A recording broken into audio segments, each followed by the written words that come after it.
Biglang naluma si Hart Evangelista kay Ann Curtis sa mundo ng fashion nang ihanay ang kapamilya actress, TV host sa ibang mga malakasang personalidad sa Asia. Si Hart ang kinikilalang fashion icon dahil sa kanyang presensya at appeal sa Paris, Milan at iba pang mga bansa, pero inagawa ni Ann ng titulo ang kapuso actress sa pamamagitan ng isang magazine. Si Ann ang binansagan ng isang fashion mag bilang Most Asia's Stylist sa kanilang anniversary edition. Kabilang si Ann sa hanay ng ibang mga napili para sa titulong ito. Ang iba ay galing sa Taiwan, Singapore, Malaysia, Hong Kong at iba pang mga bansa na pawang mga kilala rin sa kanilang larangan. Walang dudang fashionable art ang konsepto ng mga larawan ni Ann, bagay na inaprubahan naman ng kanyang mga panatiko at kaibigan sa showbiz.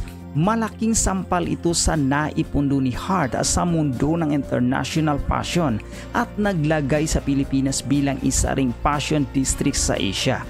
Sa ilang taong pagsusumikap ni Hart kung saan tutok siya sa kanyang diet para ma-achieve ang size 1 o model type figure, paninirahan sa Friends ay mas kinikilala ang pagiging most stylist ni Ann sa magazine na yun kesa sa misis ni Senador Chis Escudero.